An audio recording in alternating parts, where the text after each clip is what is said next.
Ok, minha bênção. Beleza? Graça e paz de Cristo para você, onde quer que você esteja, viu? A paisagem do momento aqui é Mato Grosso do Sul. Retrovisor eu tenho a cidade do Chapadão do Sul. Para-brisa eu tenho logo mais cidade de Cacilândia. Chove, como você pode ver, chove, né?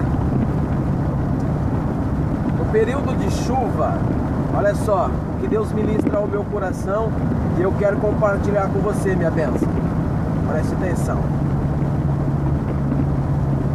Eu estava aqui fazendo a condução do veículo, dirigindo, né?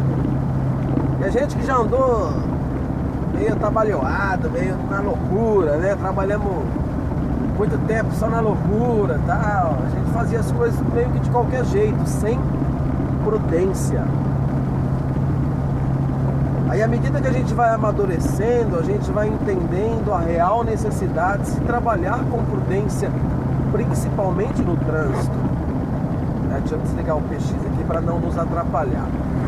Veja bem, prudência é algo que precisa, e nós aprendemos muito sobre prudência. Já percebeu isso?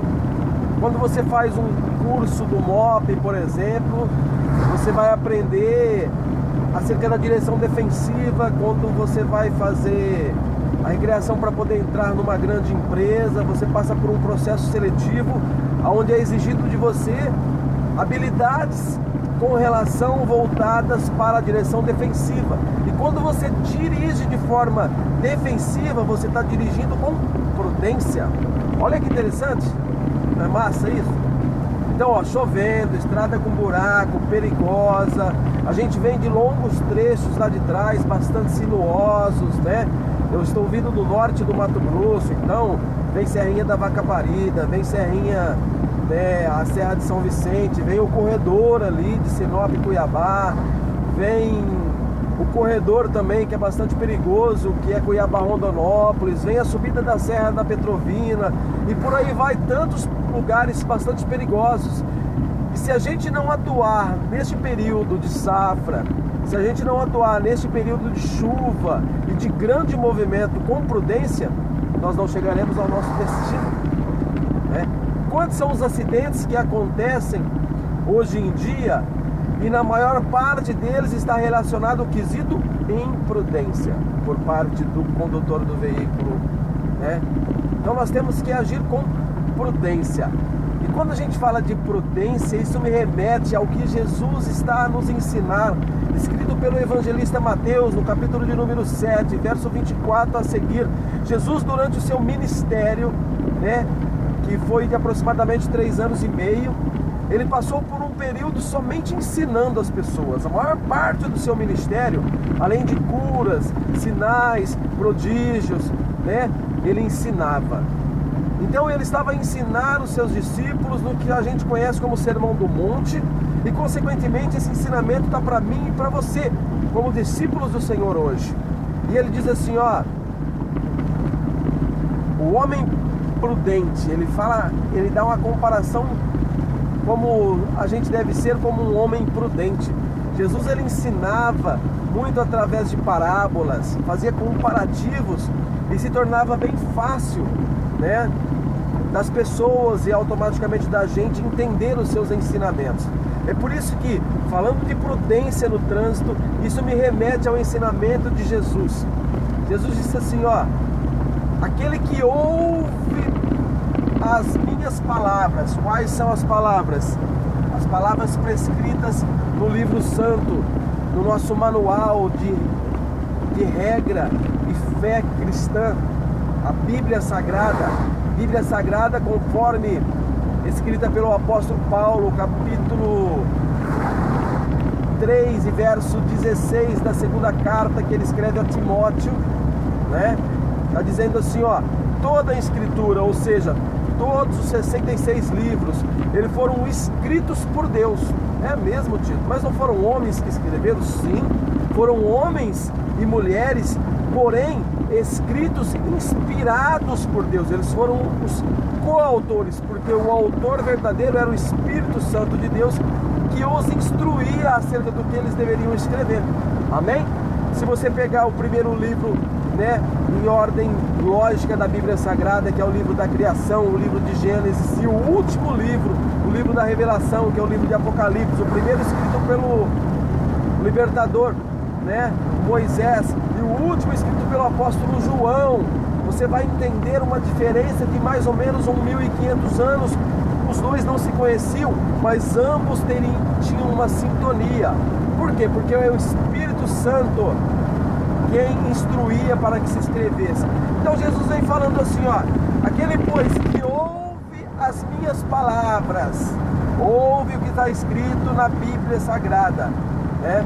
Lembra que está escrito na Bíblia Sagrada? A fé vem pelo ouvir, e o ouvir a palavra de Deus.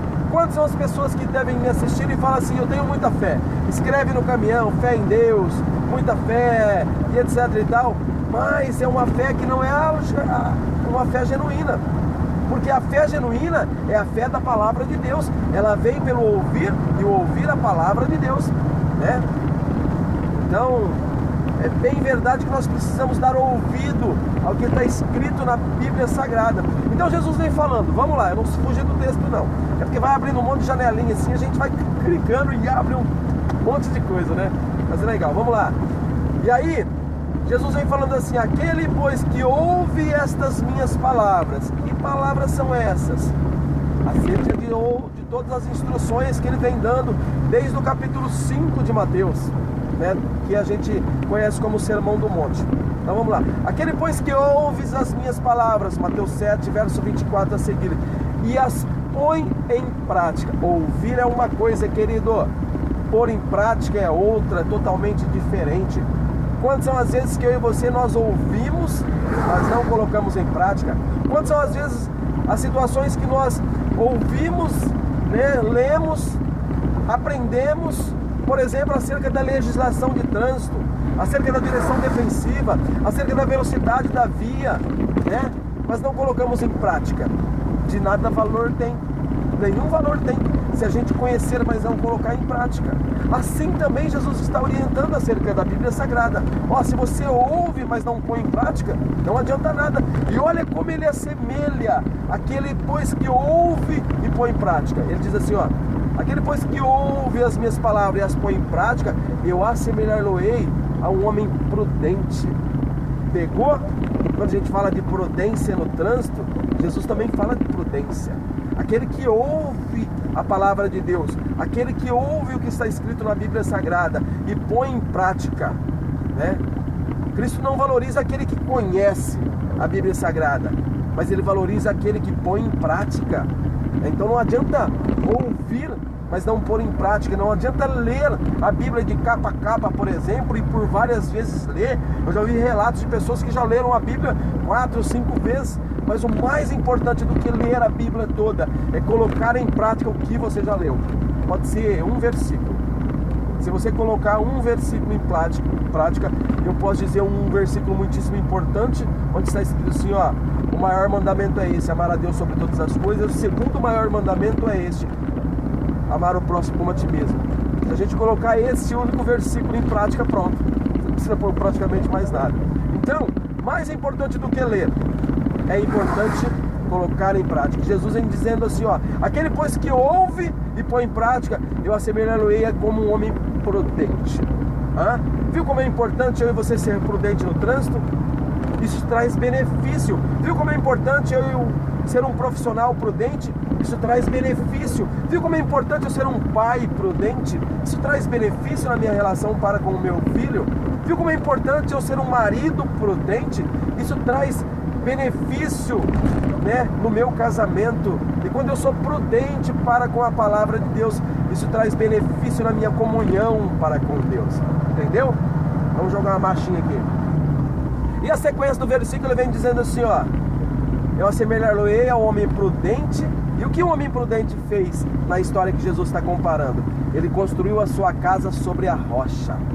Ó, ele construiu a sua casa sobre a rocha, veio o vento, a maré subiu e veio contra aquela casa. Eu estou parafraseando porque eu não lembro na íntegra, mas você pode conferir Mateus 7:24 a seguir. E veio várias situações contra aquela casa, mas quando o homem é prudente, ele edifica a sua casa sobre a rocha. Vem todo tipo de tempestade, de maré e de vendaval, e aquela casa resiste. Por quê? Porque ela está construída sobre a rocha. Quem é a minha e a tua rocha? A minha e a tua rocha é Jesus Cristo. A Bíblia traça Ele como a nossa rocha, a nossa pedra de esquina. Você já percebeu uma construção, por exemplo, civil? Uma casa, quando ela é bem adornada, bem feita, a gente costuma reparar bem isso aí, né? A casa com uma pintura bem legal, uma textura interessante, uma arquitetura moderna, um portão basculante, uma coisa bonita, uma boa localização. Mas mais importante do que toda aquela arquitetura, mais importante do que toda aquela benfeitoria, é a base, é o alicerce, é o fundamento que dá sustentação para aquela casa. Quantas são as vezes que as pessoas hoje em dia estão comprando casa pronta, né? Existem aquelas pessoas que constroem exclusivamente para vender, mas talvez não capricham na fundação. Quando é eu ou você, quando é um próprio construtor que vai fazer a sua casa para morar, né? Ele pedreiro ou não, ele mestre de obra ou não, mas ele vai acompanhar. E o que ele deve mais prestar atenção é na fundação, é no alicerce, é porque é ali que garante a segurança de toda a casa. Quantas são as obras, prédios, condomínios, edifícios que estão hoje embargados pela Defesa Civil? Por quê? Porque a sua base, o seu alicerce foi comprometido. Não investiram o que tinha que investir, não colocaram a medida certa de ferro, a medida certa de cimento, e aí toda a estrutura daquele prédio está comprometida. Por quê? Porque a base não foi bem caprichada. Então, olha só, a importância que ele coloca de um homem que ele edifica a sua casa sobre a rocha. O homem que edifica a sua casa sobre a rocha, a casa aguenta os intempéries solares, a casa aguenta as situações adversas de contratempo, né? Então é assim na minha e na tua vida também. Quando eu e você nós estamos pautados na palavra de Deus, nós estamos construindo a nossa casa sobre a rocha que é Cristo. Vem o vento, irmão, vem a tempestade, irmão, vem a situação difícil, irmão, vem a aflição, irmão, vem a perseguição, irmão, mas isso não vai me abalar, isso não vai te abalar. Por quê? Porque a nossa rocha é Cristo e nós estamos pautados nela. Amém? Jesus não disse que eu e você nós estaríamos isentos de situações difíceis. Os próprios discípulos deles passaram por N situações que colocaram a vida deles em perigo. Então, o próprio Jesus disse assim, ó, no mundo tereis aflições, mas tem de bom ânimo, eu venci o mundo, vocês também vão vencer, entendeu? Então é importante eu e você fundamentar a nossa vida, não na nossa formação acadêmica, não no nosso caminhão, não, porque isso aqui tudo é passageiro. O que é eterno é Jesus Cristo como rocha, e é nele que nós devemos fundamentar a nossa vida. Não é no nosso dinheiro, não é no nosso patrão, não é no nosso status, nem no nosso casamento. Nós devemos fundamentar a nossa vida como um todo em Cristo Jesus, porque Ele nos fortalece em tudo. Paulo diz, eu tudo posso naquele que me fortalece. Quem fortalece Paulo para ele poder enfrentar situações escritas lá em Filipenses 4:10 a seguir? Situações de escassez, situações de fartura. O que é que fortalece Paulo? Cristo Jesus. Então esse mesmo Cristo me fortalece e te fortalece quando a gente edifica a nossa casa numa rocha que é Cristo Jesus. Amém? Mateus 16:18, eu lembro muito desse versículo que me remete, né? Nós que somos caminhoneiros, ao Bicudinho, que já fez muito sucesso e faz até hoje, né? O 16:18. Ê, saudade! Mateus 16:18 diz assim, ó, e eu edificarei a minha igreja sobre a rocha, e as portas do inferno não prevalecerão contra ela. Tanto a igreja como instituição, quanto a igreja como eu e você, organismo vivo, uma vez que a gente estiver fundamentado na rocha eterna, as portas do inferno não vão prevalecer sobre a minha e a tua vida. Vai vir as tentações, vai vir as perseguições, vai vir as aflições, mas nós não seremos abalados. Por quê? Por causa do fundamento. Somos prudentes, edificamos a nossa casa, a nossa vida na rocha eterna que é Jesus Cristo. Amém? Dá uma glória a Deus aí. E Jesus Cristo vem dizendo assim, ó, porém existe aquele homem que é imprudente, insensato é a palavra precisa colocada lá pelo Senhor Jesus.